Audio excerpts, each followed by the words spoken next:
ज्यांचं त्यांना सहवास लाभला आणि ज्या सहवासामध्ये ही अशी उत्तम अशा प्रकारची व्यक्तिमत्व ही फुलली, उमलली, बहरली. आणि आज आपण अनेक विषयाला अनुसरून इथं प्रश्नोत्तराच्या माध्यमातून त्यांच्या जीवनातल्या काही खाचाखुचा जे आहेत ते आपण प्रकट मुलाखतीच्या माध्यमातून इथं ते व्यक्त करणार. आज माणसाचं जीवन जर पाहिलं तर आपल्याला दिसून येईल, मी कधी हसलोच नाही कारण जीवनातली विसंगती मला कधी कळलीच नाही. मी कधी हसलोच नाही कारण जीवनातली विसंगती मला कधी कळलीच नाही. मी कधी रडलोच नाही कारण दुःख वेदना काय असतात हे मला कधी समजलंच नाही. मी कधी जिंकलोच नाही. मी कधी जिंकलोच नाही कारण त्या जिंकण्यासाठी लढावं लागतं. मी कधी हरलोच नाही कारण स्पर्धेत भाग मी कधी घेतलोच नाही. मी मेल्यावर विमा कंपनीने विमा नाकारला. मी मेल्यावर विमा कंपनीने विमा नाकारला कारण ते म्हणाले, अरे जो जगलाच नाही तो मेला असं म्हणायचं कसं? जो कधी जगलाच नाही तो मेला असं म्हणायचं कसं? अशी समाजामध्ये पत्थड जीवन जगणारी माणसं आपल्याला त्या ठिकाणी दिसून येतात. परंतु आज आपल्या समोर असंवेदनशील असे अनेक समाजामध्ये घटक आहेत. अशांना जागा करण्यासाठी, अशांच्या स्फुल्लिंग पेटविण्यासाठी आज हे व्यक्तिमत्व आपल्या समोर इथं उपस्थित आहे. एक संवेदनशील व्यक्तिमत्व, ते म्हणजे माननीय श्री अनिल बागवे सर.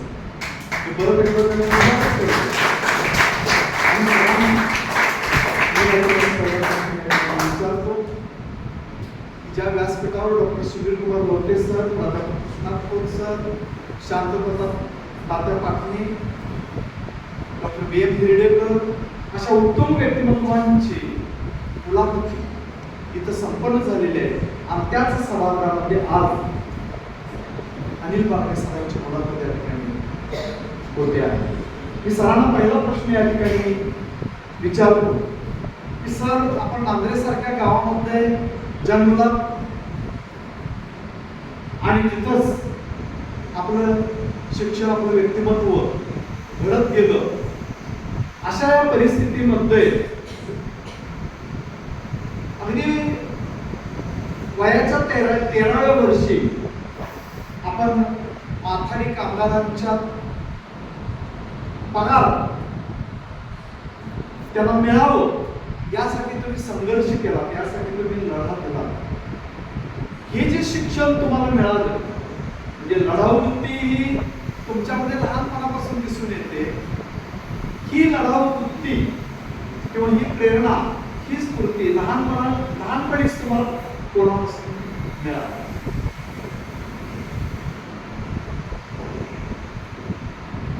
दक्षिण भारत जनसेवेचं वीर सेवा दल मध्यवर्ती समिती आणि या समितीच्या वतीनं आयोजित नेतृत्व प्रशिक्षण शिबिर,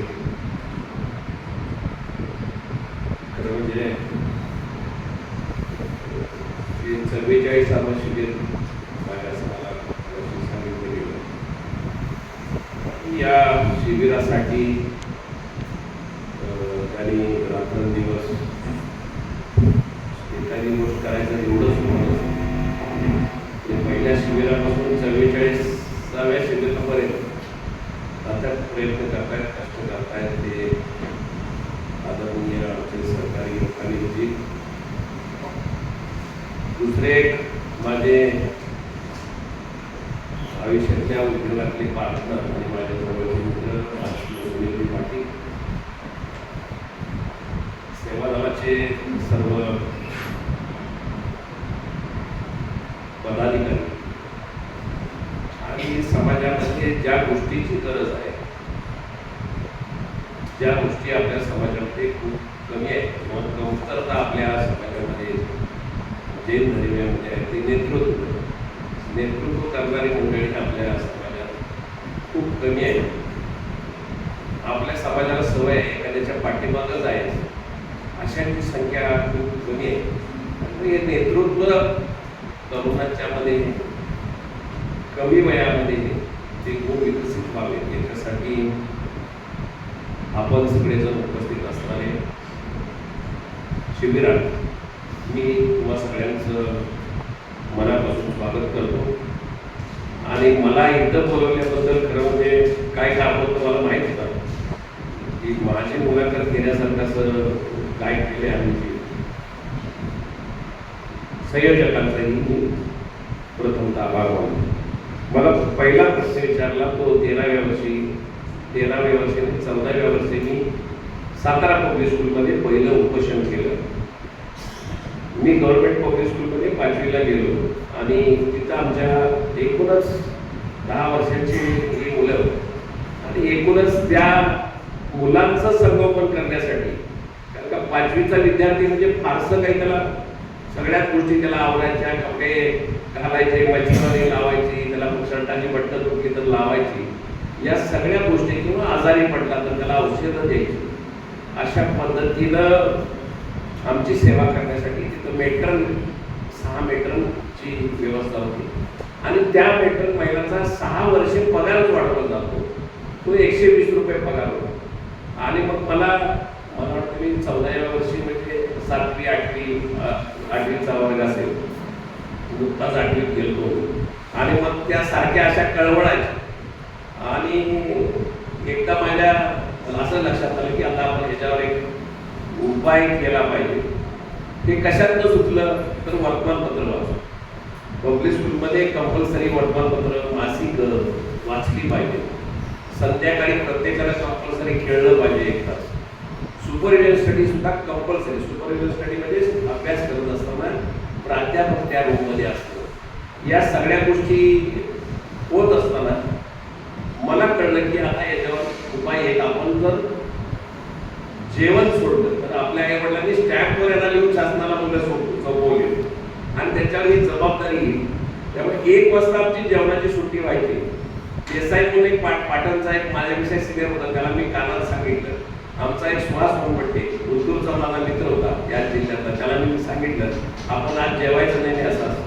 आणि आम्ही तिघांनी ठरवलं की 1 वाजता जेवायला जायचं. आणि म्हणजे आम्ही तिथं लायब्ररीच्या दारात बसलो, हे वाऱ्यासारखं सगळं लगेच बसत होतं.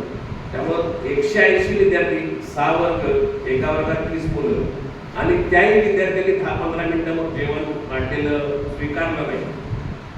परंतु आमचे दाते म्हणून भूगोलाचे सर होते, ते म्हणजे तुम्ही जेवायला सुरुवात करा. त्यामुळे जेवण केलं. प्राचार्य पडत आले, रेक्टर पडत आले, वार्डन पडत आले आणि साताऱ्याहून त्यावेळी लँडलाईन, साताऱ्याहून ते आमचे शिक्षण संचालक त्यावेळी त्या जिल्ह्याला नसायचे, विभागाला असायचे. आणि मग पुण्याला ते शिक्षण संचालक होते, त्यांना आमच्या प्राचार्याने फोन केला की असं असं. आम्हाला खूप प्रयत्न केला. शेटे गुरुजी म्हणून शेटे गुरुजी मला मात्र तर शेटे सर म्हणून आमच्या आवडते शिक्षक होते, त्यांनी प्रयत्न केला. आमचे मॅथ्सचे गोरे सर होते, त्यांनी प्रयत्न केला. आम्ही म्हटलं त्यांचा पगार वाढल्याशिवाय आम्ही काही करू. संध्याकाळी 4 वाजले, 5 वाजले, 5:30 वाजता शिक्षण संचालक पुण्याहून अँबॅसेडर काम होती त्यावेळी त्या शिक्षण संचालकाकडे ते आले आणि येताना त्यांनी पत्र घेऊन आले की या मेट्रो लोकांचा आम्ही पगार वाढवतोय, 210 रुपये करतोय. 120चा 210 रुपये पगार केला. मूळ प्रश्न त्यांनी विचारला की ह्या गोष्टी तुम्हाला कशा सुटल्या? या गोष्टी सुटल्या याचं सगळ्यात महत्त्वाचं कारण आमचे शिक्षक. पहिली ते 4थी मी ज्या नांदरे हायस्कूलमध्ये, नांदरे विद्यालयामध्ये शिकलो, तिथे शेट्टी गुरुजी असतील, तांबोळे गुरुजी असतील किंवा आमच्या सुनीलच्या गावच्या वसरड्याचे चंदन पाटील गुरुजी असतील, यांचे संस्कार हे सगळ्यात महत्त्वाचे म्हणजे शेटे गुरुजी, जे नांदऱ्यात आम्हाला पहिली ते 4थी एकच वर्ग घेऊन जायची परंपरा होती. कारण का त्या काळामध्ये पब्लिक स्कूलला कुठल्या गावचे विद्यार्थी जास्त झाले हे शिक्षकांच्या मध्ये कॉम्पिटिशन असायचं आणि त्याच्यामध्ये रात्रंदिवस कष्ट करणारे शेटे गुरुजी. त्यामुळे हे संस्कार आम्हाला जसं आई वडिलांच्याकडनं मिळाले, जसं शिक्षक शिक्षकांच्याकडनं खूप मोठे संस्कार मिळतात. आणि माझं असं मत आहे, मुलांच्यावर संस्कार हे पहिली ते चौथी किंवा पहिली दुसरी तिसरी या काळात जे संस्कार होतात ते मरेपर्यंत राहतात. त्यानंतरचे संस्कार काळ टिकतील असं नाही. त्यामुळे ते संस्कार करणारे शिक्षक आम्हाला मिळाले. अन्यायाविरुद्ध लढलं पाहिजे, खोटं नाही बोललं पाहिजे, अन्यायाविरुद्ध बोललं पाहिजे, अन्याय सहन नाही केला पाहिजे. अन्याय आपल्या बापाने केला तरी सुद्धा त्याच्या विरुद्ध आवाज उठवला पाहिजे. ही भूमिका शिक्षकांची होती. त्यावेळेच्या शिक्षकांमध्ये आणि आताच्या शिक्षकांमध्ये हा प्रामुख्यानं बदल आहे. त्यामुळे समाजामध्ये अन्याय पेटून उठणारा तरुण आता कमी दिसतो, तो अन्याय सहन करणारा दिसतो. याचं मूळ त्याच्यावर होणारे जे लहानपणचे संस्कार आहेत त्याच्यामध्ये आहे असं मला निश्चितपणे वाटतं. सरांनी जे उत्तर या ठिकाणी दिलेलं आहे की संस्कार हे पहिली ते चौथी या परिस्थितीमध्ये शिक्षकांच्या माध्यमातून त्यांना टप्प्याटप्प्यानं का असेना मिळत गेलं आणि ते संघर्ष करत. सर, आज समाजाची जर स्थिती पाहिली तर आपल्याला लक्षात येईल की चिंध्या पांघरून सोने विकावयास बसलो तर गिराईक कसे फिरकेना. चिंध्या पांघरून सोने विकावयास बसलो तर गिराईक कसे फिरकेना, पण सोने पांघरून चिंध्या विकावयास बसलो तर गर्दे हत्ता. अशी एक समाजाची परिस्थिती आज मोठ्या प्रमाणात निर्माण झाली आहे. म्हणजेच याचा अर्थ काय, समाजामध्ये मोठ्या प्रमाणात दिखाऊपणा निर्माण झालेला आहे. आणि या दिखाऊपणा या गोष्टीकडं समाज मोठ्या प्रमाणात आकृष्ट होतो आहे. आज शिक्षणामध्ये सुद्धा अशा प्रकारची परिस्थिती निर्माण झालेली आहे. याबद्दल आपलं काय मत आहे हे तुम्ही व्यक्त करावं असं मला वाटतं. हे जरी खरं असलं तर हे अर्ध खरं आहे, अर्ध सत्य आहे. कारण का दिखाऊपणा 1 वर्ष 2 वर्ष 10 वर्ष 20 वर्ष 25 वर्ष निश्चितपणानं तुम्हाला बोलवेल किंवा त्याचं चलती असेल. पण अंतिम सत्य किंवा अंतिम यश हे न्यायानं, प्रामाणिकपणानं आणि सचोटीनं जे तुम्ही कराल, कुठलंही करा, काम करा, सामाजिक काम करा, उद्योग करा, व्यापार करा, तुमचं कुटुंब चालवताना सुद्धा या गोष्टी जर तुम्ही केल्या तरच त्या दीर्घकाळ टिकणार आहेत आणि पिढ्यानपिढ्या टिकणार आहेत. कारण का तुम्ही प्रामाणिकपणानं सचोटीनं ज्यावेळी एखादी गोष्ट करता त्यावेळी आर्थिक लाभ तुम्हाला भले 1-2 वर्षे 10 वर्षे 5 वर्षे उशिरा मिळेल, पण पिढ्यानपिढ्या जर तुम्हाला यश हवं असेल, तुमच्या लौकिक हवं असेल तर जे दर्शनी दिसतं, दर्शनी दिखावा दिसतो, हा फार लॉंग टर्म गोष्ट नाही. त्यामुळं प्रामाणिकपणानं, सत्यानं, न्यायानं. आणि मी एक गोष्ट परत एकदा नमूद करतो, कसल्याही परिस्थितीत तुम्हाला जर मोठं व्हायचं असेल, तुम्हाला जर जगात इतरांच्या पेक्षा वेगळं व्हायचं असेल, वेगळं दिसायचं असेल तर अन्यायाविरुद्ध कसल्याही परिस्थितीत तुम्हाला लढता आलं पाहिजे, निराळ बोलता आलं पाहिजे, निराळ व्यक्त होता आलं पाहिजे.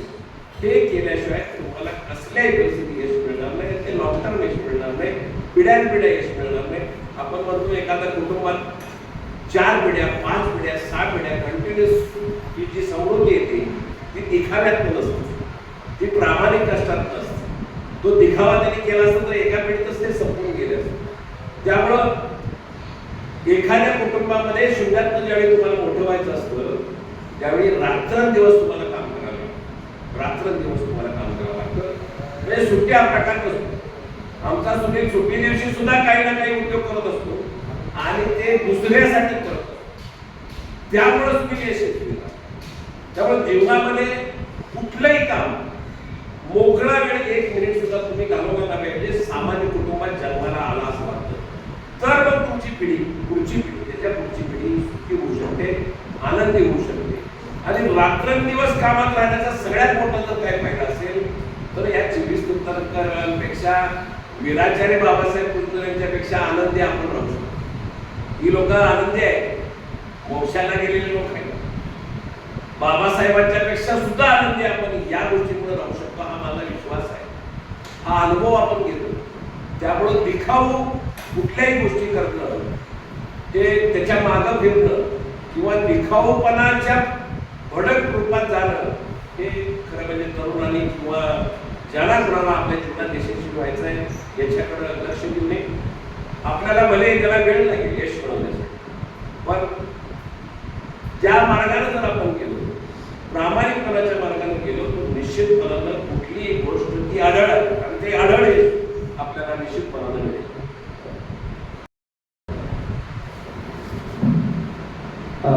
थोडासा खोचक प्रश्न बरं का. तुम्ही मगाशी असं म्हणाला की वयाच्या 14व्या वर्षी तुम्ही अन्यायाविरुद्ध लढलात आणि ही जी ताकद तुम्हाला मिळाली ते तुमच्या प्राथमिक शिक्षकांनी केलेल्या संस्कारातून झाली. आता तुम्ही एका शिक्षण संस्थेतले महत्त्वाचे पदाधिकारी आहात. हे सविस्तर शिक्षक आहेत, काही बरेच शिक्षक आहेत.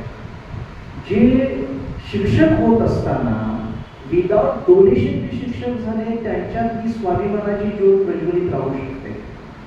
पण ज्या शिक्षकांनी डोनेशन देऊन लाचारी पत्करून शिक्षक झाले, त्यांच्यात स्वाभिमान आणण्यासाठी सेवादलाच्या पण संस्था आहेत. त्यासाठी आम्हाला काय करता येईल, तुम्हाला एक संस्थाशास्त्र काय वाटतं?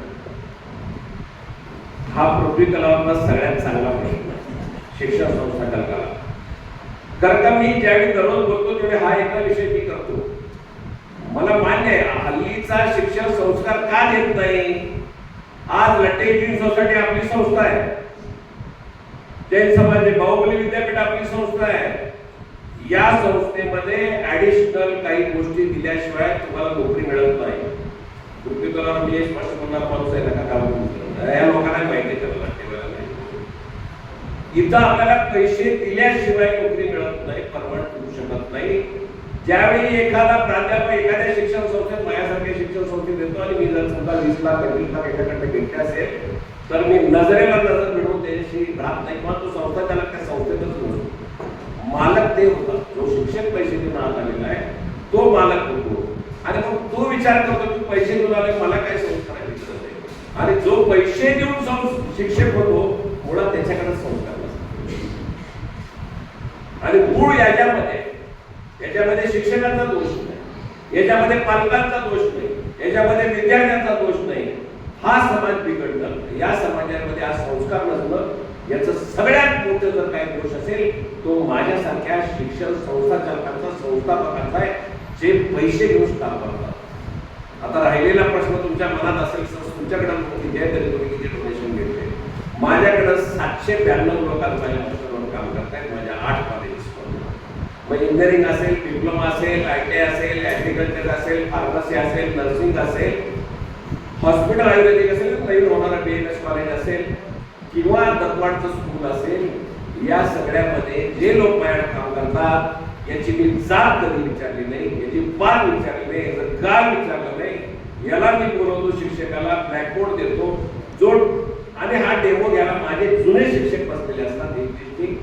त्या डेमो मध्ये कोण पास होईल त्याला दुसऱ्या दिवसापासून आपण नोकरीला घेतो. माझ्याकडे या 800 लोकांचा एक कप चहा सुद्धा मी आजपर्यंत गेलेला नाही.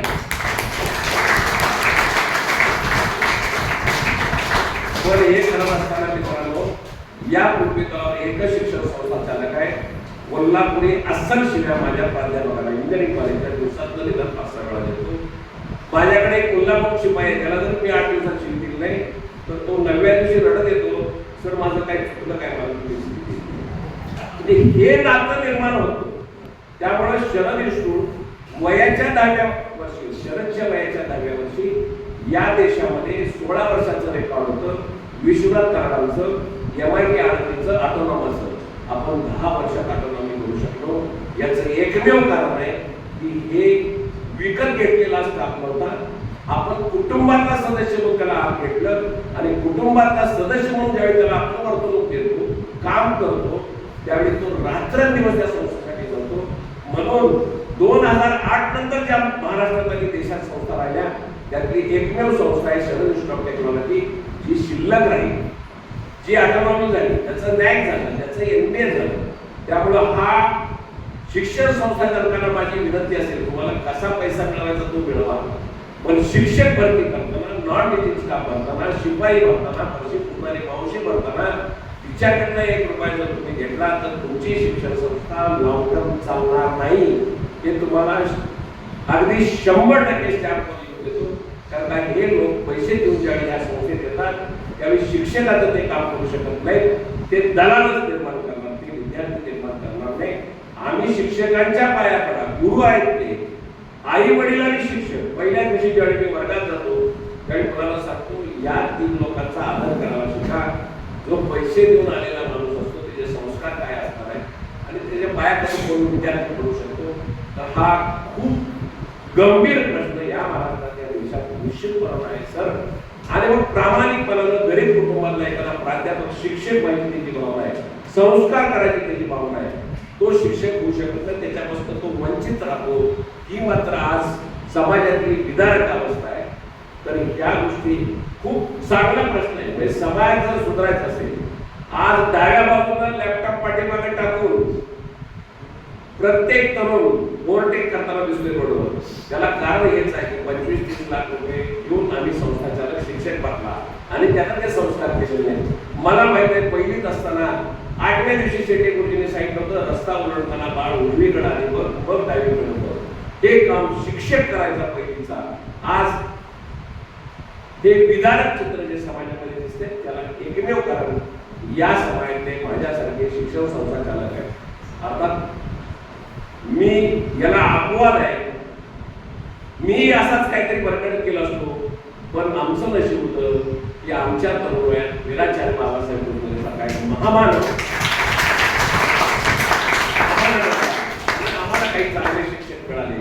आमच्या आई वडिलांचे संस्कार, आमच्या मित्रांचे काही संस्कार, या सगळ्या गोष्टीमुळे आपण चांगल्या रस्त्याला गेलो तर यश मिळतं हे मी सिद्ध केलं. म्हणजे तुम्ही पैसे घेऊनच जर शिक्षण संस्था काढला तर त्या मोठ्या मित्रांनो नाही. याच्या पुढे जाऊन एक गोष्ट सांगतो, त्या प्रश्नाचा भाग नाही. ज्या संस्था मी चालवतो त्या माझ्या ट्रस्टच्या, त्या माझ्या मित्राच्या ट्रस्टच्या, तिथं मी मालक नाही, तिथं मी नोकरीला पण नाही. दुसऱ्याच्या संस्था मी नोकरीला नसताना 8 कॉलेजेस निर्माण केले. आणि सगळ्यात मोठी गोष्ट सांगतो, या पृथ्वी तलावाचं 8वं आश्चर्य आहे, या 8 कॉलेजच्या निर्मितीमध्ये ट्रस्टीने 0 रुपये इन्व्हेस्टमेंट केल्या. 0 रुपये, 1 रुपया स्वतःच्या मालकांचं इन्व्हेस्टमेंट आहे. त्यामुळे ही मुलाखत रात्री आपली 12 वाजेपर्यंत, उद्या सकाळी 6 वाजेपर्यंत चालेल. एवढा मोठा इतिहास या शिक्षण संस्थेचा आहे. कधी तर माझ्याकडे या, तुम्हाला या सगळ्या गोष्टी सांगेल. कर्ज काढली, जी कर्ज भेटली आणि कर्ज काढली आणि भेटली. सुरुवातीच्या काळामध्ये समान मित्र होते माझे आणि आमच्या ट्रस्टींचे, आणि त्यांनी इन्व्हेस्टमेंट केली 1.5 कोटी रुपये. आणि मग ही संस्था सांगू नये काय प्रमाणात ही वाढली. तुम्हाला सगळ्यांना माहिती आहे आज 8,500 विद्यार्थी माझ्या वेगवेगळ्या कॉलेजमध्ये शिकताय.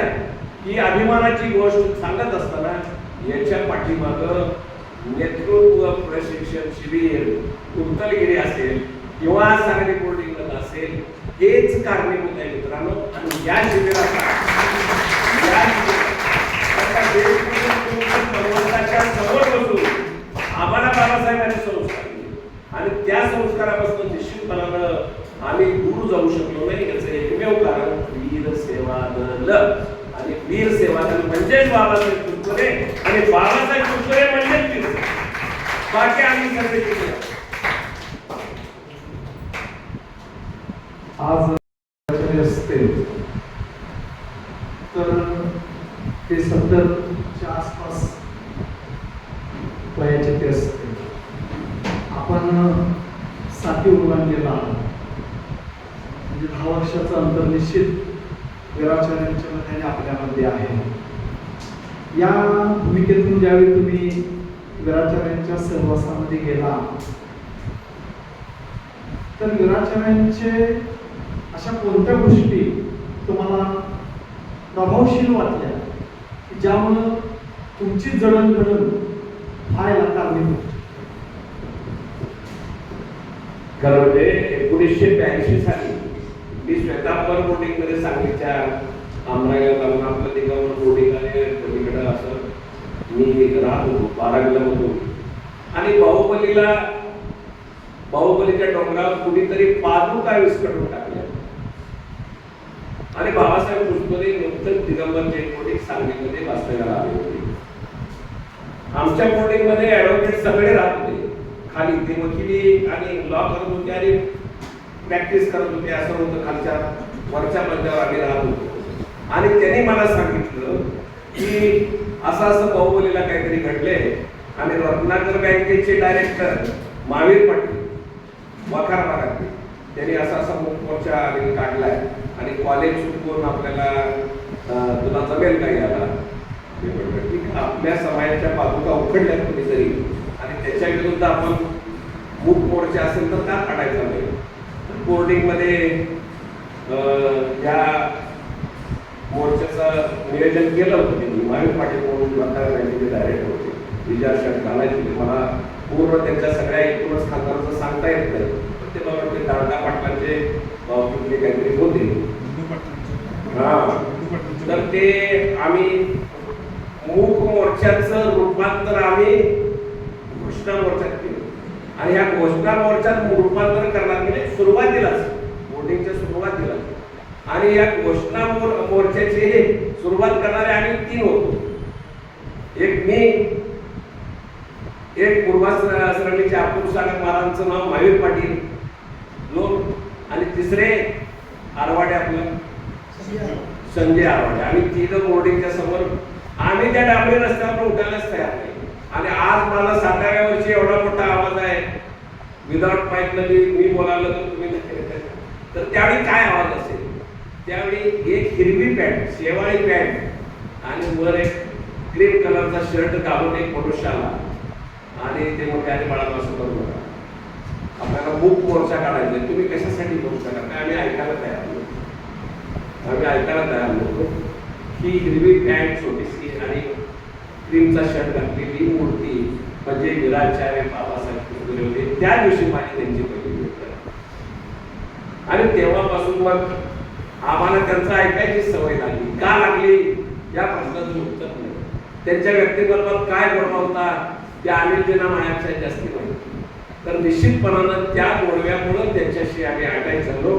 आणि मग बोर्डिंगला त्यानंतर 83 साली मी राहायला आलो आणि बोर्डिंगशी माझा निश्चितपणानं सहवास वाटला. नांदऱ्यामध्ये शाखा आणि या सगळ्या गोष्टी आणि प्रत्येक गोष्टीत काय सरांना माझ्याकडे विश्वास होता, माझा त्याच्यावर होता की नेहमी संवाद व्हायचा, नेहमी संवाद व्हायचा. आणि आम्ही तसं केलं म्हणजे आम्ही फार वयानं आम्ही छोटे होतो म्हणजे 11वी 12वी झाले, डिप्लोमा फर्स्ट इयरला आम्ही असणारे. पण एवढा संवाद माझा त्याच्याशी होता. मी प्रत्येक गोष्ट शेअर करायचो. आणि आम्ही थोडंसं सातारा पब्लिक स्कूलमधनं आल्यामुळं थोडंसं या सगळ्या ॲक्टिव्हिटीमध्ये ॲग्रेसिव्ह असल्यामुळं आणि आमचा मुळात पिंड की काय वाटेल ते जाणतं बेधडक सगळ्या गोष्टी बोलायच्या आणि करायचं. जे सत्य असेल त्याच्या पाठिंबा करायचं. आणि मग बाबासाहेबांचं एकूणच चरित्र आणि त्यांनी केलेलं काम आणि त्यांनी त्याच्यापूर्वी केलेलं काम. मग ते बाहुबली थोडे दिवस होते, मग त्याच्या आधी इथं होते, या बोर्डिंगमध्ये होते. आणि मग त्यांनी राजकारणामध्ये शिरोळ तालुक्यात रत्नकुमारांच्या नेतृत्वाखाली केलेलं काम, त्यांची भाषणं, या सगळ्या गोष्टींचा प्रभाव आमच्यावर पडत गेला. आणि त्यांच्या व्यक्तिमत्वात म्हणजे आईपेक्षा जास्ती प्रेम त्यांच्या नजरेत आम्हाला दिसायचं. त्यामुळं आम्ही आई 2 नंबरला, आमच्या आईला अजूनच जाऊन विचारलं तर आम्ही 2 नंबरला म्हणायचो. बाबासाहेब काय पूर्व मला माहित नाही जन्म किती असतात आणि काही धार्मिक अभ्यास आणि जीवनात जास्ती आहे. त्यामुळे पूर्वाश्रमीचं काहीतरी नातं असावं आणि आमचं काहीतरी पुण्य असावं की आम्ही वेगळ्या दिशेला न जाता वेगळ्या वाकड्या दिशेला बाबासाहेब मला भेटले नसते तर कुठल्या तरी गटारीतच आम्हाला आज आणि शोधावं लागलं असं ते निश्चित आहे. कारण का त्यांचे संस्कार आणि त्यांच्या एकूणच व्यक्तिमत्वाचा एवढा मोठा आमच्यावर प्रभाव पडला. बघायचे यांनी म्हटले की तुम्ही 60 आहे ते 70 वर्षाचे होते. बाबासाहेब असते जे काम झालं नसतं, आमच्यात लग्नही झालं नसतं, म्हणजे आम्हाला ते करावंसंही वाटलं नसतं. आणि मग त्यांच्याबरोबर आम्ही काम केलं असतं. आपलं दुर्दैव आहे, आपल्या समाजात दुर्दैव आहे, या पृथ्वी तलावरती मानव जातीचं दुर्दैव आहे की वयाच्या 34व्या वर्षी 88 साली ते आपल्याला सोडून गेले. आणि त्याच्याबद्दल खूप सांगता येईल. या अर्ध्या 2 तासाच्या आपल्या या मुलाखतीत निश्चितपणाने बाबासाहेब आपल्याला उलटता येणार नाही. बाबासाहेबांची प्रत्येक छोटी छोटी कृती खूप मोठी कृती होती आणि त्या कृतीला अर्थ असायचा, त्या कृतीला एक युनिटी निर्माण करायची ताकद असायची. त्या कृतीमधनं या समाजातल्या गरिबाला ताकद आहे. आज या समोर बसलेल्या स्वयंसेवकामध्ये मला माहिती आहे सामान्य कुटुंबातील जास्त मुलं आहेत. असं करायची मुलं सेवादलात कधी आली नाही. चांगल्या घरातली मुलं कधी सेवादलात आली नाही. आधी असतील मग केटकाळची इचलकरंजीची एकाच वेळी 17 मुलं असतील, एकाच आडनाव होती व्यापाराची मुलं नाही तसं म्हणणार नाही. पण सामान्य कुटुंबातली, ज्या कुटुंबामध्ये आजही धर्म शिल्लक आहे, ज्या कुटुंबातल्या आया आणि आज्या आजही विहारामध्ये पुढे आहे, ज्या कुटुंबातले आई वडील आजी आजोबा आजही मंदिरात जातात, त्याच कुटुंबातली मुलं सेवादलात आज दिसतात. हे खूप मोठं तसं म्हणजे आपलंही भाग्य आहे की सामान्य कुटुंबातली मुलं ही समाजासाठी तरी रात्रंदिवस झटताना आपल्याला दिसत आहेत. तर बाबासाहेबांच्या बद्दल कसे प्रश्न तुम्ही विचाराल तसं ते तासन तास आपल्याला निश्चितपणानं सांगावं लागेल. आणि खरं म्हणजे आणि जे आपण प्रयत्न केला पाहिजे की तुम्ही आम्ही किंवा जुन्या लोकांनी की बाबासाहेबांच्यावर एक ग्रंथ आता या वयामध्ये ते तरी काम आले जे आपल्याला करायला लागेल की अशा पद्धतीच्या त्यांच्या जी पुस्तकं त्यांची निघाली त्यातली बरीचशी लोकांना आता हे आता पहिल्यांदा उल्लेख केला असेल. खूप बारीक सारीक व्यक्तिमत्वाचा हा मनुष्य होता आणि निश्चितपणानं असे लोक आहेत आमचे सारखे की ज्यांचा संपर्क आहे. आणि मी सेवादलाला विनंती करेन, मी वीराचार्य बाबासाहेब कुलकर्णी पतसंस्थेच्या सगळ्या संचालकांना विनंती करेन, मी मध्यवर्ती कमिटीच्या किंवा दक्षिण भारतीय सभेचा एक प्रश्न आहे, मी विनंती करेन बाबासाहेबांनी सुरुवातीच्या काळामध्ये जे समाजात लोक जोडली होती त्या लोकांची, त्यांच्या मुलांशी, त्यांच्या नातवंडांशी आपण कॉन्टॅक्ट केला पाहिजे. ही माणसं आपल्याला आपला धर्म पुढे नेण्यासाठी खूप उपयोगी पडतील. कारण काय यांच्यावर जे संस्कार आहेत ती काळ्या लग्नावर जशी रेग मारली जाते तशा पद्धतीचे संस्कार आहेत, ते मला या निमित्तानं नमूद करावं वाटतं.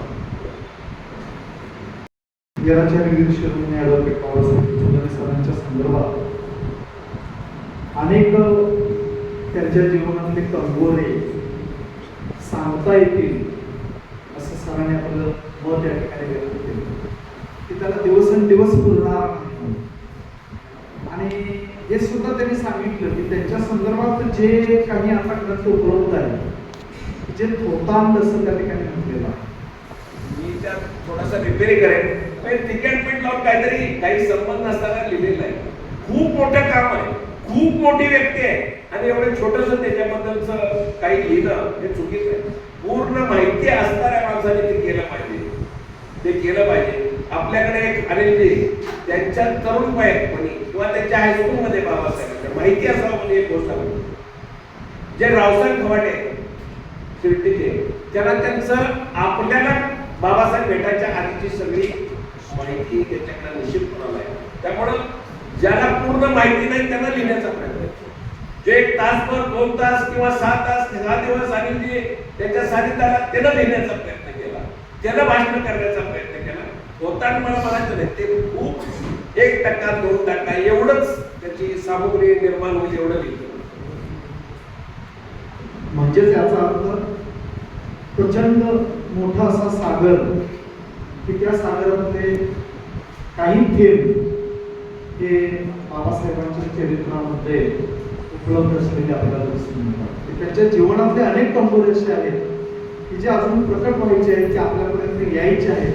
आणि ते निश्चितपणानं भविष्यामध्ये कोणीतरी असा एखादा संशोधक निर्माण होईल की जो संशोधक वीराचार्यांच्यावर अशा पद्धतीनं PhD करेल किंवा वीराचार्यांच्यावर संशोधनात्मक एखादा ग्रंथ त्या ठिकाणी पूर्ण करेल की जसं सुमेरचंद दिवाकरांनी चारित्र्य चक्रवर्ती हा ग्रंथ लिहिला किंवा आता डॉक्टर CN चौगले सरांनी जो शांतीसागर महाराजांचा प्रचंड मोठा असा ग्रंथ त्या ठिकाणी उपलब्ध करून समाजाला दिलेला आहे.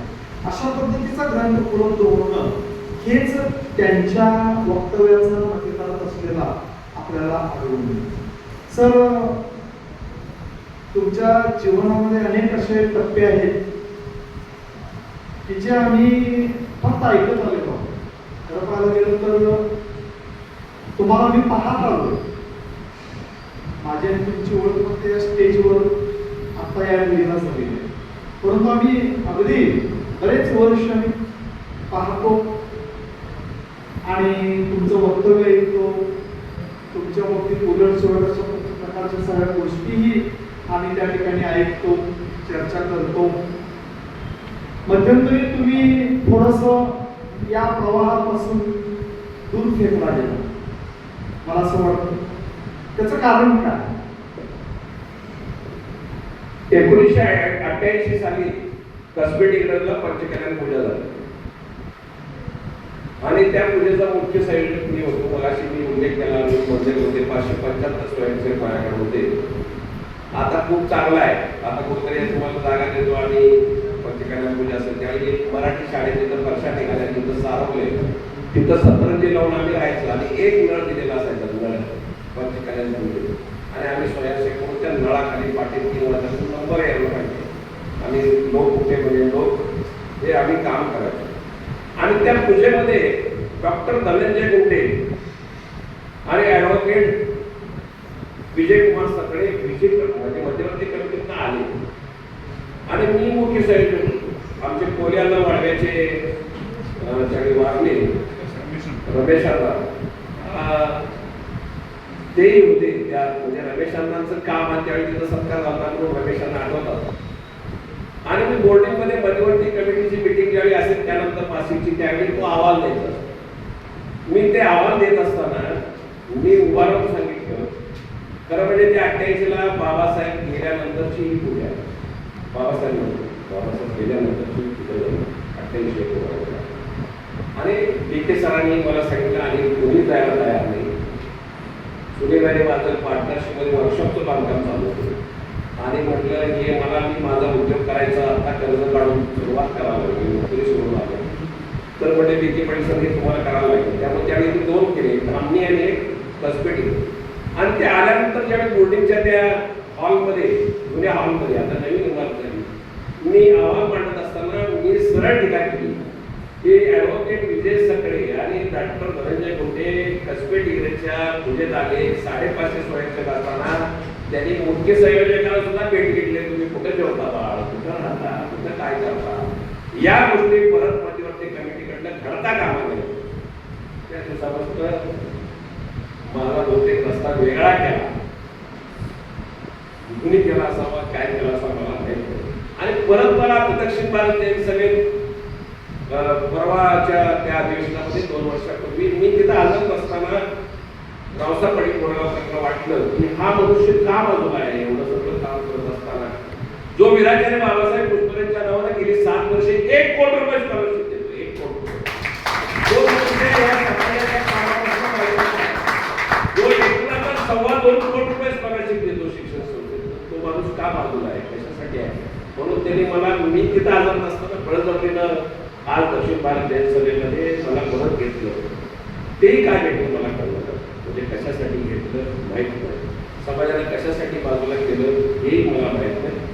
पण मी तुम्हाला एक सांगतो, मी सेवा दलात असतो तर आज समाजामध्ये जी खूप बाबासाहेबांच्या विचारानं, बाबासाहेबांच्या रस्त्यानं, बाबासाहेबांनी सांगितलेल्या रस्त्यापासून 1 इंच सुद्धा बाजूला न जाता रात्रंदिवस समाजासाठी, समाजाच्या मुलांसाठी किंवा माझ्या एवढा काय होता त्याला साथीवादी माणूस कोण सुद्धा नाही. मी म्हणजे माझा तो अजेंडा आहे की माझ्या समाजाच्या मुलांना, माझ्या समाजाच्या लोकांना कसं हाताला काम मिळेल, त्याला कसं त्याचं चांगलं होईल अशा पद्धतीचं काम मी करण्याचा प्रयत्न केला. मी ज्याने कुणी मला बाजूला केला असेल किंवा मीच बाजूला गेलो असेल तर परमेश्वराचा आभार मानतो. मी खूप चांगलं काम करू शकलो, बाबासाहेबांनी दिलेल्या रस्त्यानं काम करू शकलो. मी जर सेवा करत असतो तर आणि काहीतरी वेगळंच असंच इथंच थांबलो असतो तर निश्चितपणानं मला एक माझ्याकडे जी एनर्जी होती, मी खरं म्हणजे आता प्रश्न त्यांनी विचारायच्या आधी सांगतो की म्हणजे उद्योगातले प्रश्न असतील किंवा कुठल्याही समाजातले वेगवेगळे प्रश्न असतील, कोऑपरेटिव्हमध्ये मी काम करण्याचा प्रयत्न केला. माझा पिंड त्या कोऑपरेटिव्हला सुद्धा मॅच झाला आणि मग मी 2006 साली ITI कॉलेजची निर्मिती केली आणि शिक्षण संस्थेत पडलो. बरोबर माझा पिंड माझ्या स्वभावाला ही शिक्षण संस्था उपयोगी पडली. माझ्यावर झालेले संस्कार, मला झालेले पब्लिक स्कूलमधले संस्कार, माझ्यावर झालेले बाबासाहेबांचे संस्कार आणि माझ्याकडे असणारी एनर्जी, अन्यायाविरुद्ध लढण्याची ताकद. वसंतदादा पाटलांना 1985 साली मी नांदरे गावात 85 साली मी 21 वर्ष विरोध केला मुख्यमंत्री असताना. पहिला विरोधक आहे काँग्रेसचा नांदेड अन्याय विरोधी करायचा होतो. त्यामुळे त्यांना आर्थिक नुकसान झालं, काही फरक पडला नाही. म्हणजे ह्या गोष्टी ज्या ठरवल्या त्या केल्या आणि मग ही शिक्षण संस्था एवढी मोठी झाली. आज 60 कोटीच्या रिसिप्ट होतात. म्हणजे एवढी मुलं माझ्याकडे आहेत आणि खूप गरीब मुलांचं आपण काम करू शकतो. खूप गरीब मुलांना फ्रीमध्ये आपण सवलत देऊ शकतो. दत्तक घेतो मुलं. कितीतरी मुलांना एसटीचे पास देऊ शकतो. गरीब लोकांना नोकरी देऊ शकतो. नोकरीचा विषय निघाला होऊ शकतो. या हॉलमध्ये जे आज शिबिरार्थी आहेत यांच्यासाठी एक स्पेशल केस. तुम्ही कुणालाही नोकरीला घेऊन या. क्लार्क असेल, शिपाई असेल, प्राध्यापक असेल, डॉक्टरेट असेल, न डॉक्टरेट असेल, निश्चितपणानं माझ्याकडे एवढी ताकद झाली, माझ्याकडे एवढी संधी आहे, माझ्याकडे एवढे कधी आपण 2-4 नोकऱ्या सेवादारांच्या मुलासाठी सेवादारांच्या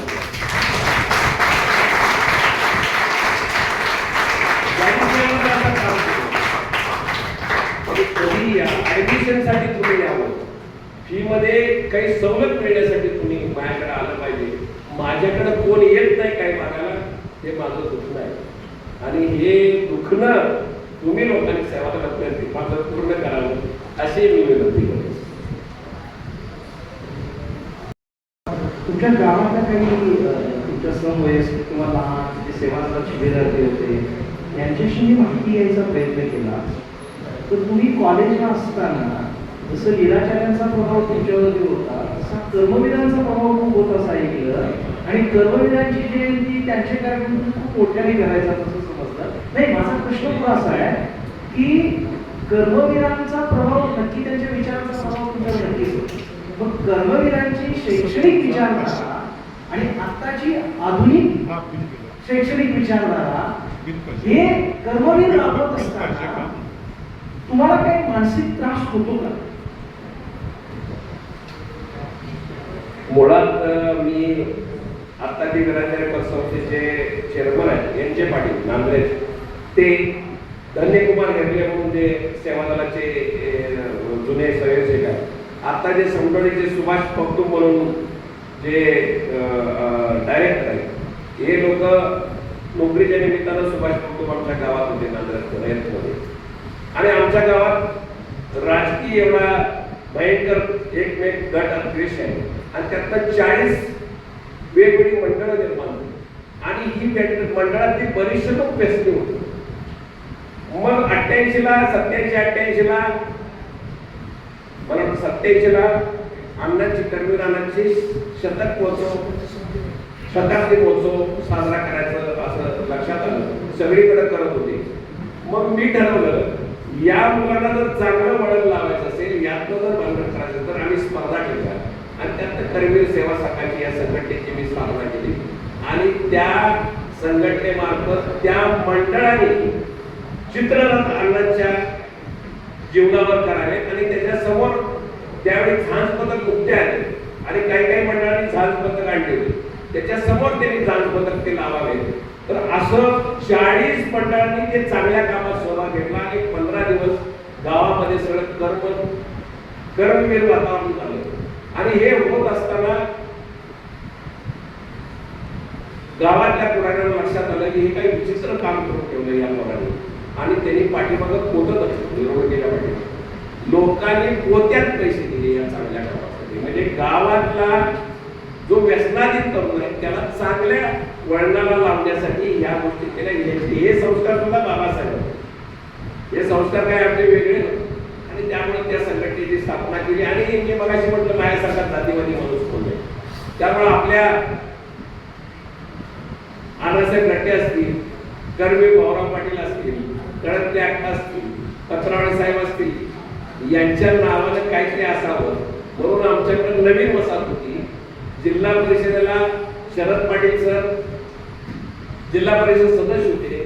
त्यांच्या मार्फत आपल्या एका भागाला कर्मवीर अण्णांचं का नाव द्यायचं, त्यामुळे नवीन वसाहतीला कर्मवीर भाऊराव पाटलांचं नाव द्यायचं. अशा वेगवेगळ्या त्यावेळी भगवंतराव मोरे देश होते सांगलीला, त्यावेळी पोलिसांचं काम होतं व्यसनमुक्ती.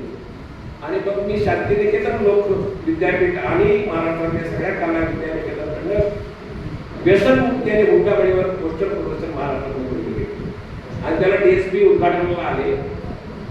आमदार संभाजी पवार होते त्यावेळी 86ला झाले ते पोटनिवडणूक, ते आले आणि डीएसपीने सांगितलं म्हणजे काय काम आहे महाराष्ट्र शासन आत्ता करतंय आणि तुम्ही मुलं नांदण्यासारख्या ठिकाणी हे मोठं प्रदर्शन कसं काय बनवलंय, कशा काय स्पर्धा घेतात अशा पद्धतीनं ते.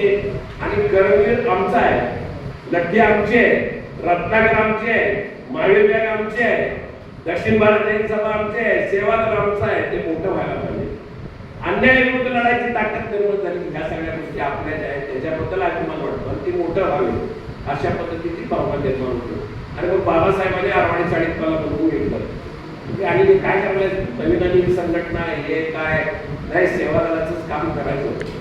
आणि मग त्या कर्मवीर सेवा संघाचं काम आम्ही सेवादलाचेच लोक आम्ही वेगळ्या पद्धतीने करत होतो. पण रयत शिक्षण संस्था आणि आमच्या गावातील शिक्षण सुद्धा मोठी त्यात इन्व्हॉल्व्ह करायचं आणि गावातल्या तरुणांना इन्व्हॉल्व्ह करायचं म्हणून सेवादल म्हणजे धार्मिक आलं. म्हणून अशा पद्धतीनं फक्त व्यसनमुक्तीसाठी कर्मवीर सेवा संघाची स्थापना केली. असा प्रश्न हा, कर्मवीर अण्णांनी राबवलेली कमवानी शिकाय योजना आज राबवत असताना त्यावेळी त्यांना मुलं मिळायची, पैसे नसायचे. आज माझ्याकडे 56 मुलं डिग्री कॉलेजमध्ये कमवानी शिकाय योजनेमधून काम करतायत. मग मी काय देतो काम कमवानी शिकाय योजनेतून? मुलांनी अभ्यास करावा म्हणून 4:30ला कॉलेज सुटतं, 4:30 नंतर 5:30 पर्यंत बसणाऱ्याला 75 रुपये लॅब उघडून बसायचं करून लागलं.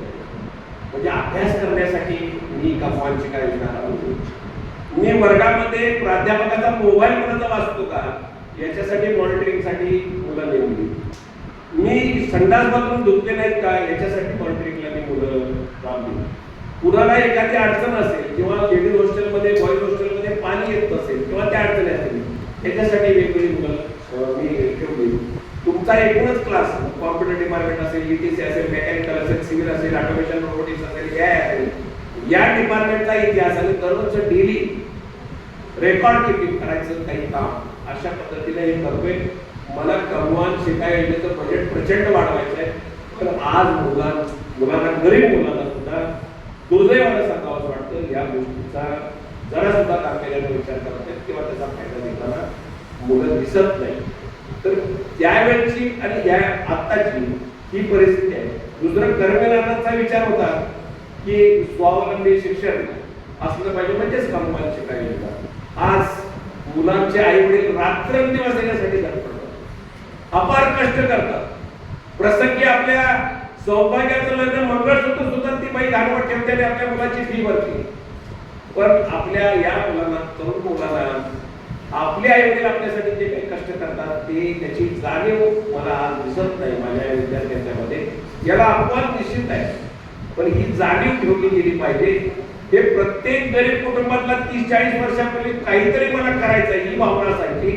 आज गरीब कुटुंबातल्या मुलांच्याकडेच ही भावना नाही. जो जरा असंतरी आहे, ज्याच्याकडे थोडाफार पैसा आहे, त्याच कुटुंबातला मुलगा म्हणतोय मला काहीतरी करायचं आहे. त्यामुळे हा जो जसा कालानुरूप बदल झालाय, मला याच्यामध्ये दुसरं एक कारण सापडते की 25 ते 30% कुटुंबात पालकच व्यसनी आहे. त्यामुळे ते त्याच्यावर संस्कार करू शकत नाहीत, काही बोलू शकत नाही. आणि आमच्या समोरचा आत्ता विद्यार्थ्यांना जे पॉझिटिव्ह नाही, मला काहीतरी करायचं आहे, मला जीवनात या आर्थिक स्तरावर या आर्थिक स्तरापर्यंत जायचं आहे, अशी म्हणणारे विद्यार्थ्यांची जी संख्या कमी आहे त्यांचा ज्यावेळी आपण विचार करतो त्यावेळी त्यांच्या पाठीमागचा जो हा पालक आहे तो पालक बऱ्याच वेळी मी म्हटलं तसं व्यस्ती दिसतो.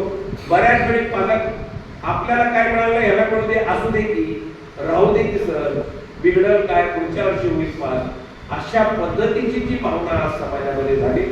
त्यामुळे सुद्धा तरुण उचलला जातोय. त्यामुळे पालकांचं सुद्धा याच्यामध्ये इथून पुढच्या काळामध्ये प्रबोधन करणं खूप गरजेचं आहे. मला तर सुचवायचं आहे की अनिल सर हे नेतृत्व शिबिर जसं घेतात तसं पालकांचं सुद्धा आपल्याला आपल्या समाजाच्या निदान सुरुवात करायला पाहिजे.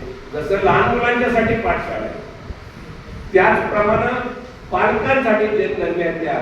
आपल्याला काय प्रबोधन करता येईल का? कारण का आपल्या समाजामध्ये सगळ्यात जर वाईट आज अवस्था काय असेल सक्ती मुलींची आहे.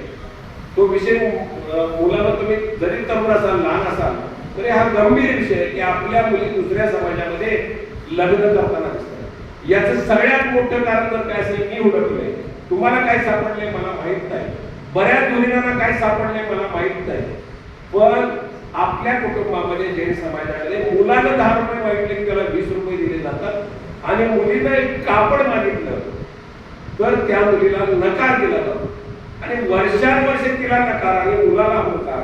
हा प्रकार जैन समाजामध्ये आजही आहे. आणि ज्यावेळी ती वयात येते, बाहेर जायला लागते, कॉलेजमध्ये जाते, त्यावेळी तिच्या या करता भावनाला कोणतरी त्रयस्थ माणूस आला तर तो आई वडिलांच्या पेक्षा तो जवळचा वाटू लागतो. याचा गांभीर्याने विचार जैन समाजातल्या पालकांनी केला पाहिजे. ते मी बऱ्याच वेळा तिथं वधूवर जे मेळावे असतात, उद्घाटन होतं त्यावेळी मी पालकांना सांगतो.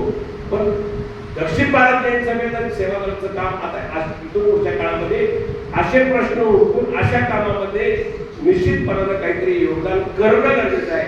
सगळ्यांनी पुढाकार घेतला पाहिजे असं माझं मत. एक समाज भान समोर ठेवून अत्यंत चांगल्या पद्धतीने उत्तर आणि स्वतः काही प्रश्न निर्माण करून त्या प्रश्नांची उत्तर सुद्धा सरांनी या ठिकाणी दिलेली आहे. जे आता सद्यस्थिती जे मुलींचे प्रश्न निर्माण झालेले आहेत त्या प्रश्नांच्या संदर्भात सरांनी या ठिकाणी ते प्रश्न उत्तर दिलेले आहेत.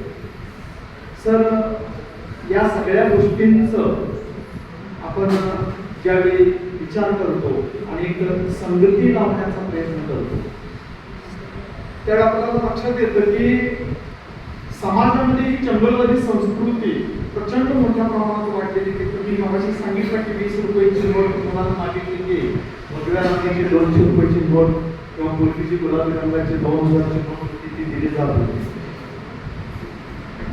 तुम्हाला माहिती आहे की आपल्याला अगदी 1 रुपया दिलं तरी सुद्धा त्याचा हिशेब आपले आई वडील त्या ठिकाणी विचारतात. परंतु आजच्या मुलांना कोणत्याही प्रकारचं हिशेब आई वडील विचारत नाही. त्यामुळं आज ही चंगलवादी संस्कृती मोठ्या प्रमाणात त्या ठिकाणी वाढत चाललेली आहे आणि याला आळा अशा विविध जी शिबिर आपण या ठिकाणी घेतो, कुठे सामुदायिक शिबिर असेल, उपसामुदायिक शिबिर असेल, धर्मसंस्कार शिबिर जे कुंडलगिरीला होते ते असेल किंवा नेतृत्व प्रशिक्षण शिबिर असेल, अशा शिबिरातूनच एक चांगला विचार तुमच्यासारख्या व्यक्तींच्या माध्यमातून त्यांच्यापर्यंत पोहोचतो असं मला त्या ठिकाणी वाटतं. शेवटी तुमची जी जडणघडण जी या वीर सेवादलाच्या माध्यमातून, दक्षिण भारत जैन सभेच्या माध्यमातून एक जसं विद्रोही तुकाराम होता तसं एक विद्रोही अनिल बारणे म्हणून एक व्यक्तिमत्व या समाजामध्ये त्या ठिकाणी घडत गेलं. आणि म्हणून संत तुकाराम महाराजांनी सुद्धा अत्यंत सुंदर शब्दामध्ये ते म्हणलेले, आम्ही बी घडलो तुम्ही बी घडाना, विठ्ठलाच्या संगे तुका बी घडला, तुका बी घडला वैकुंठास गेला, आम्ही बी घडलो तुम्ही बी घडा. श्रीरामाच्या संगे वानर बी घडले, वानर बी घडले, श्रीराम रूप झाले, आम्ही बी घडलो तुम्ही बी घडाना. सागराच्या संगे गंगा बी घडली, सागराच्या संगे गंगा बी घडली, गंगा बी घडली सागराची झाली, आम्ही बी घडलो तुम्ही बी घडाना. सरांचं व्यक्तिमत्व आपल्या समोर एक आदर्शभूत अशा प्रकारचं आहे की ज्या सरांना वीराचार्यांचा सहवास त्या ठिकाणी लाभला असं व्यक्तिमत्व आज आपल्या समोर.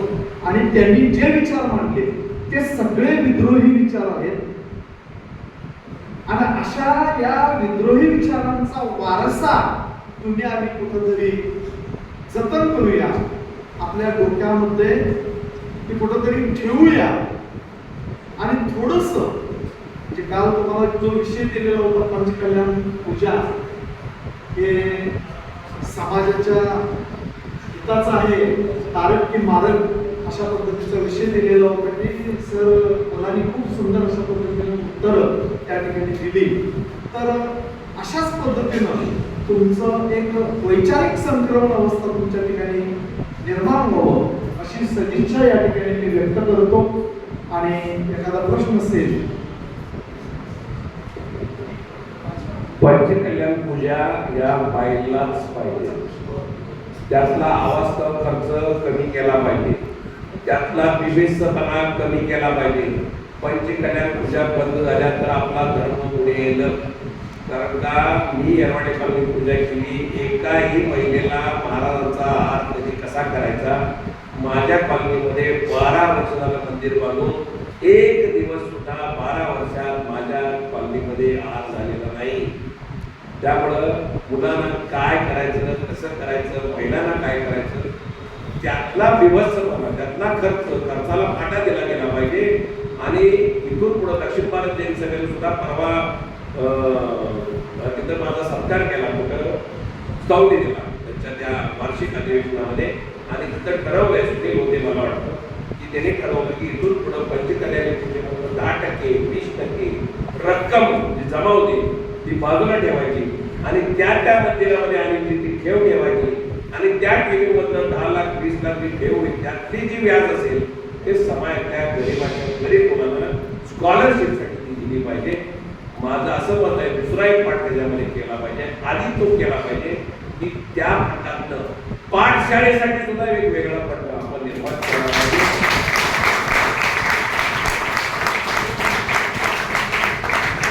आणि मला सेवा दलाचे इंजिनियर काम करतात, आमचा सुनील असेल, हे सगळे लोक असतील, पाटील साहेब असतील, आरोग्य असतील वगैरे, याचं खूप कौतुक वाटतं. आम्ही बाजूला गेलो, आम्ही आमचं काम करत राहिलो. या लोकांना माझी एक विनंती आहे, तुम्ही मरेपर्यंत एक शपथ घ्या, सगळं सेवा दलाचं बंद पडलं तर चालेल, पाठशाळा देऊन कसं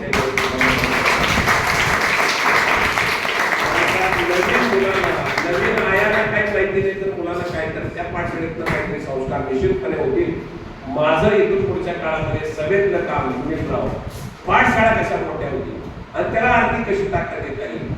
सेवा दलाच्या मार्फत, दक्षिण भारतीय सभेच्या मार्फत किंवा वेगवेगळ्या बोर्डिंगच्या मार्फत आता इथून पुढच्या काळामध्ये आपल्याकडे शिक्षण संस्था कशा जास्ती निर्माण होतील, आपली मुलं जास्ती कधी शिकतील, आपली मुलं कारखानदार कशी होतील, आपली मुलं आपल्या समाजातील त्यांना नोकऱ्या कशा मिळतील, याच गोष्टीवर, आर्थिक गोष्टीवर इथून पुढच्या काळामध्ये सभेत आणि सेवा दलानं काम केलं पाहिजे. सेवा दलाच्या 3 जपान संस्था आहेत, त्याने आता इथून पुढे या सगळ्या गोष्टी बंद करायच्या. त्यांनी आर्थिक कशी आपली उन्नती होईल, समाजातल्या प्रत्येक मुलाला हाताला काम कसं मिळेल याचा सर्वे करून त्याच्यासाठी पाहिजे.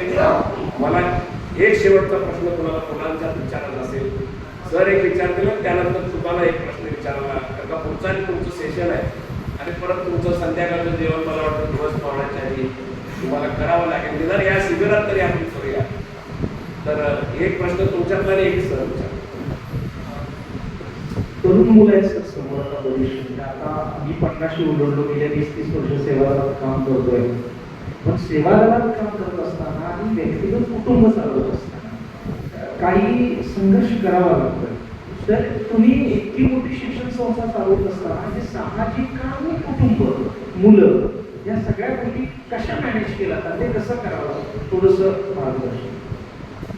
निश्चितपणे आता 5 दिवस तुम्ही काढणार आहे, 8 दिवस काढणार आहे, तुमचं घरचं काम राहिले, कुणाला वैरण आणायला जायला लागत असेल, कुणाला कॉलेजला जायला लागेल, कुणाला नोकरीवर जायला लागत असेल, कुणाला धारा काढायला लागतात, कुणाला आणि काही व्यापार असेल, कुटुंबाची ती आर्थिक गोष्ट तर त्यावेळी निश्चितपणे मारक ठरली जाते. पण मित्रांनो एक लक्षात ठेवा, माझ्या आयुष्यातला जास्तीत जास्त जागेवरचा वेळ हा मी फक्त दुसऱ्यासाठी खर्च केला, त्यामुळं माझी आर्थिक उन्नती झाली. वेळ लागतो, वेळ 100% लागतो, पण तुम्ही दुसऱ्यासाठी केवढा लागतो तेवढी तुमची आर्थिक प्रगती होती. आणि परमेश्वर मित्रांनो निश्चितपणा नाही, हा निसर्ग तुम्हाला न्याय दिल्याशिवाय राहत नाही. माझा मुलगा MS झाला, माझी मुलगी कॉम्प्युटरमध्ये डॉक्टरेट आहे, त्यामुळं ते कुठं ना कुठं मी इकडं सॅक्रिफाईस केलेलं किंवा आर्थिकदृष्ट्या मी मागं पडलेलं माझ्या मुलाने ते भरून काढलं. किंवा मला आज मार्केटमध्ये माझी एवढी व्हॅल्यू आहे शिक्षण क्षेत्रामध्ये, महाराष्ट्रामध्ये मी एकमेव व्यक्ती आहे. इंजिनिअरिंग असोसिएशन संस्था चालकांचं जिथे DY पाटील आहेत, पत्रकार साहेबांसारखे लोकांच्या संस्था आहेत, तिथे KK वाघांच्या संस्था आहेत, तिथे पटेलांच्या संस्था आहेत, तिथं जयवंत सावंत सारख्या संस्था आहेत. ॲग्रिकल्चर इंजिनिअरिंग आणि डिप्लोमा महाराष्ट्राच्या 3 असोसिएशनमध्ये संचालक असताना, डायरेक्टर असताना एकटा माणूस. हे सेवा दलाचे, हे सेवा दलाचे, हे सेवा दलाने मला नेतृत्व करायला शिकवलं म्हणून मी आज महाराष्ट्राच्या इंजिनिअरिंग कॉलेजचं नेतृत्व करतो. मला मुख्य संयोजक म्हणून 11 पूजेत जाता आलं, मला कसबेटी ग्रंथालया सगळ्या गटाने काढता आल्या स्वतःच्या हातानं. त्यामुळे हे निश्चितपणे शक्य होतंय. त्यामुळे तुम्हाला संघर्ष करावा लागेल, दुसऱ्यासाठी वेळ देताना, समाजासाठी वेळ देताना तुम्हाला या गोष्टी निश्चितपणानं त्रासाच्या होतात. तुमचं आर्थिक नुकसान होत असतं किंवा कधी कधी खिशाला चाक बसतो प्रवास खर्चासाठी, पण ते काम तुम्ही सोडू नका अशी मला विनंती आहे. मी मगाशीच सांगणार होतो हा प्रश्न विचारायच्या आधी, तुम्हाला आयुष्यात निश्चितपणाने यश मिळणार आहे. तुम्ही चांगल्या ठिकाणी काम करताय आणि चांगल्या सेवांना काम करताय जे समाजासाठी चांगला विचार घेऊन जात आहे आणि त्याचं नेतृत्व करण्यासाठी, समाजाचं नेतृत्व करण्यासाठी तुम्ही पुढे जाणार आहे. हे काम थांबवायचं नाही मित्रांनो. त्यामुळे 10 वर्षे, 20 वर्षे, 25 वर्षे, 30 वर्षे लागतील, पण तुम्ही निश्चितपणानं तुम्हाला एक संधी कुठल्या तरी वळणावर मिळेल आणि तुम्ही जीवनामध्ये निश्चितपणाने यशस्वी व्हाल अशी मी तुम्हाला ग्वाही देतो. त्यामुळे या कामापासून हे कशासाठी करायचं, कुणासाठी करायचं असे विचार येत राहतात. ते बंद नाही करायचं, ते सोडायचे नाही, ते थांबवायचे नाही. यश निश्चितपणाने एक दिवस तुम्हाला मिळेल. मुलांना तुम्हाला काही प्रश्न विचारायचा आहे का? एक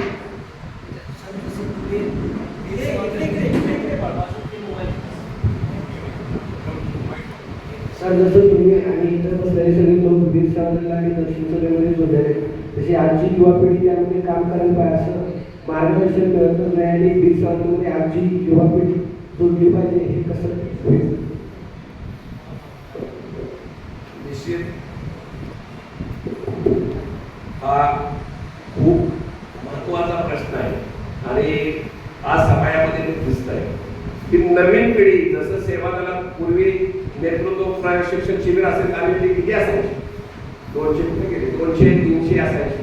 आज 70-80 आहे.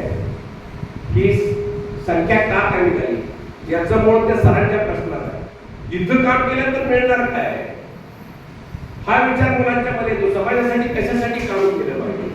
पण मित्रांनो, आज जगातले सगळे धर्म, सगळा समाज आपल्या समाजासाठी रात्रंदिवस लढताना दिसतो, एक होताना दिसतो. आणि जर प्रत्येकानं आपल्या कुटुंबामध्ये विचार केला की आपलं काम नाही, समाज आहे, तो धर्म आहे, कुणीतरी करेल, आपण बाजूला राहू, अशा पद्धतीने विचार करून चालणार नाही. त्याचा दुसरा एक प्रश्न होता की आम्ही जुटण्यासाठी आता काय केलं पाहिजे किंवा काय पद्धतीने केलं पाहिजे. तर ही अशा शिबिराची किंवा अशा कार्यक्रमाची किंवा मगाशी सांगितलं तसं आर्थिक गोष्टीवर निर्भर अशा गोष्टीला केलं. उद्या जर आपल्याला 5-50 शिक्षक संस्था झाल्या, म्हणजे 10 संस्थांनी 15 वर्षात केल्या, सगळा समाज एकत्र आला तर 50 संस्था व्हायला फार वेळ लागतो. 10-15 वर्षामध्ये त्या 50 संस्थेमध्ये 2-3 हजार लोकांना हाताला काम मिळेल आणि मग त्याला सप्लाय करणारे 5 बायका सप्लायर 200 आहेत. त्या संस्थांना सप्लाय करणारे 5,000 लोक असतील. अशा पद्धतीनं बाबासाहेबांची भूमिका होती की पुण्यामध्ये सगळे इंजिनियर, मिरजेमध्ये सगळे वकील, कोल्हापूरमध्ये सगळे डॉक्टर, अशा पद्धतीची संघटना असावी, अशा पद्धतीचा त्यांचा विचार होता.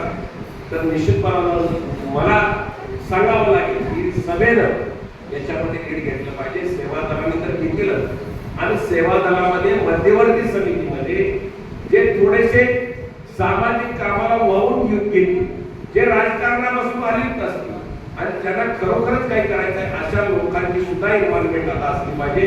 माझ्यासारख्या वयस्क लोकांनी दररोज आलं पाहिजे, पण त्याचे एक मार्गदर्शन असे लोक निर्माण केले पाहिजे. कारण त्या सभेत सुद्धा सगळे सेवाभावी पदाधिकारी राहिले पाहिजे ना. कोणी कुठंतरी चुकलं, सगळे 1200 पदाधिकारी, सगळ्या बोर्डिंगचे, शीर्षपदाचे, सगळीकडचे 1200 सगळे सेवाभावी म्हणतात. हा बाबासाहेबांचा सगळे सेवाभावीचे संस्कारित असते तर आज आपण वेगळ्या पद्धतीने केला असतो. पण असो मित्रांनो, फार काही वेळ गेलेला नाही. चांगल्या कामाची सुरुवात निश्चित प्रमाणात करता येईल. समाज सुद्धा आता खूप चांगल्या पद्धतीने काम करतो. रावसाहेब दादांच्या नेतृत्वाखाली खूप चांगल्या पद्धती, चांगले सिस्टीम आपण बसवण्याचा प्रयत्न करतोय की जेणेकरून आवाढव्य खर्च न होता समाजाला उपयोगी, समाजाला ट्रेनिंग मिळेल. समाजाच्या आर्थिक गोष्टीवर आपण लक्ष दिल्याशिवाय इथून पुढच्या काळामध्ये आपल्याला हा तरुण वर्ग या सेवा दलाकडे आकृष्ट करता येणार नाही. तर त्याला मोठा पाण्याचा प्रश्न आहे आणि तो महत्वाचा आहे. त्याचे आई वडील, त्याची बायका, पोरांनी, कुटुंब हे चालवणं महत्वाचं आहे. आणि यातनं समाजातनं ज्यांनी फायदा घेतला त्या लोकांनी सुद्धा जास्ती वेळ याच्यासाठी काम करणं गरजेचं आहे की जेणेकरून नवीन मुलं त्याच्यामध्ये सामील होतील. त्यामुळे सभेचं, सेवा दलाचं, सभेच्या सगळ्या शाखांचं हे काम आहे.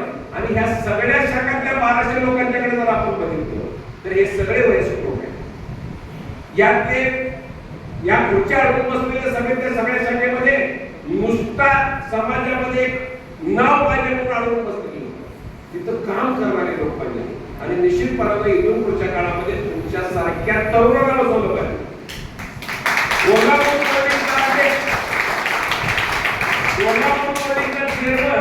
इथं गेल्या वर्षी पास आउट झालेला इंजिनिअरिंगचा वर्ग पाहिजे हो, त्याला माहिती आहे की प्रश्न मी असून काय उपयोग आहे. मी तांब्याने पाय जात होतो, आज ती अवस्था नाही. त्यामुळे हे सगळे प्रश्न समजायचे असतील तर तरुणाला वाव देणं हे गरजेचं आहे. आणि सभेचा आज विचार निश्चितपणानं तो आहे. इथून पुढच्या काळामध्ये ह्या सगळ्या पदाधिकारी निवडताना सुद्धा त्यानं काय काम केलंय, सेवामध्ये काही मुलं चांगले, म्हणून मी मगाशी सांगितलं ना, मी विसरलो नाही. त्यावेळेची लोक जे आहेत त्यांना बोलवा, त्यांच्या नातवाला बोलवा, त्यांच्या मुलाला बोलवा. तर तुम्ही उदास नका होऊ. निश्चितपणाने सभा आणि सेवा दल त्या दृष्टीनं काम करेल. शिक्षण आणि उद्योग, शिक्षण आणि उद्योग आणि यात रोजगार अशा पद्धतीनं जर काम केलं तर तो तरुण म्हणतोय कसं या सेवा दलाकडे पुढे वळतील. कारण त्याचं एकदा पोट भरलं तर 10 ते 5 नंतर तो या समाजासाठी वेळ द्यायला मोकळा असेल किंवा त्याचा मेंदू शांत राहील. हे त्याच्या पाठीमागे खरं बाबासाहेबांचं सूत्र होतं. पण त्या सूत्रापासून खूप आपण लांब गेलो आणि ही सगळी पदं आज ही शोभेचीच पदं झाली. त्यामुळे ह्या गावचा पाटील त्या गावातल्या प्रतिष्ठित अनिलकडे 4 पैसे झाले म्हणून त्याला ट्रस्टी करा, अशा पद्धतीच्या गोष्टी होतात. तो वेळ देणारा माणूस तिथं असला पाहिजे. असा निश्चितपणाने आपण हट्ट केला पाहिजे, मागणी केली पाहिजे. तुम्ही गरीब कुटुंबात शेतकरी कुटुंबात जन्माला आला तरी सुद्धा एखाद्या ठिकाणी अशा कार्यक्रमाच्या ठिकाणी तुम्ही मागणी केली पाहिजे की अशा पद्धतीनं बोर्डिंगचा पदाधिकारी, अशा पद्धतीनं सभेचा पदाधिकारी, अशा पद्धतीने एखाद्या क्षेत्राचा प्रतिनिधी हा तरुणांना घ्या, त्या मुलांना घ्या. अशा पद्धतीनं थोडासा बदल निश्चितपणानं सभेच्या लोकांना सुद्धा, सेवा दलामध्ये काम करणाऱ्या लोकांच्या मनात सुद्धा आता आहे. आणि तो निश्चितपणानं चांगला बदल आहे. आणि तो बदल निश्चितपणानं नवीन मुलांना या सेवा दलाकडे आकृष्ट करायला उपयोगी पडेल. त्याचप्रमाणे पाठशाळा, धर्माचं लहानपणापासून जर आवड निर्माण होईल तर तो सेवा दलाकडे पण निश्चितपणानं आकृष्ट होईल. मला इथं बोलवलं त्याबद्दल मी सेवा दलाचं आणि इतिहासाच्या या नेतृत्व प्रशिक्षण शिबिराच्या सर्वच पदाधिकाऱ्यांना धन्यवाद देतो. तुम्हा सगळ्यांना चांगलं भविष्य लाभो, परमेश्वर तुम्हाला चांगलं आरोग्य देवो आणि जगातल्या सगळ्या मानव जातीला चांगलं आरोग्य मिळावं असं मी परमेश्वरच्या प्रार्थना करतो.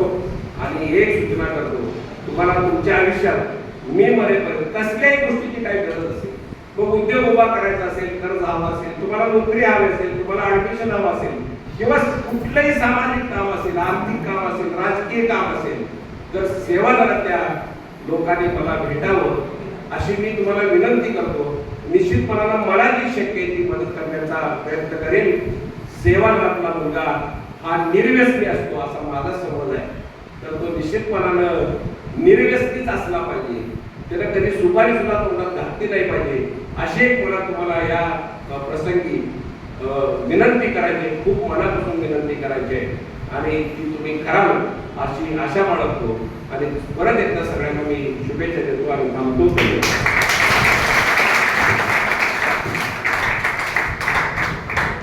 आजच्या या प्रकट मुलाखतीच्या माध्यमातून खूप चांगल्या पद्धतीने विवेचन या ठिकाणी केलेलं आहे. पावनखिंड लढवीत असताना माझी प्रोफेसर 61 वर्षाचा होता. त्या इतिहासाला धरून मी एवढंच म्हणेन की सरांनी आपल्याला जाता जाता अत्यंत सुंदर अशा प्रकारचा मेसेज दिलेला आहे, संदेश दिलेला आहे. ते आपल्या या संपूर्ण 1.25 तासाच्या मुलाखतीच्या माध्यमातून आपल्याला हा संदेश दिलेला आहे की नवे किल्ले सर करण्यासाठी तुम्ही पुढे व्हा. नवे किल्ले सर करण्यासाठी तुम्ही पुढे व्हा. या समाजातली एक खिंड मी लढवीन. या समाजातली एक खिंड मी लढवीन. शुभेच्छा देईल.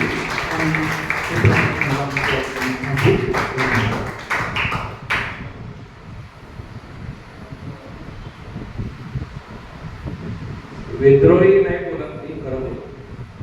खरं बोलतो त्यामुळे ते विद्रोही वाटतं, कारण का हल्ली समाजात खरं बोलण्याची संख्या खूप कमी झाली. आता मी या अवस्थेत आहे, समाजात धर्मामध्ये जैन धर्मामध्ये मला जन्म झाला.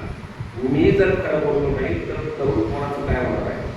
त्यामुळे आपल्या समाजात खूप प्रचंड लोक गोडगोड बोलणारे आहे, गोडगोड वागणारे आहे. त्यामुळं आपलं माझं बोलणं हे नेहमी असंच असतं. त्यामुळे लोकांना वाटतं की हा विद्रोही, मी विद्रोही बोलत नाही, मी खरं बोलतो, जमिनीवर पाय ठेवून बोलतो. त्यामुळे ते विद्रोही वाटतं. आणि तुमची सुद्धा व्यक्तिमत्व अशीच विद्रोही झाली तर वीर सेवालाचं काम खूप सोपं होईल. धन्यवाद सर.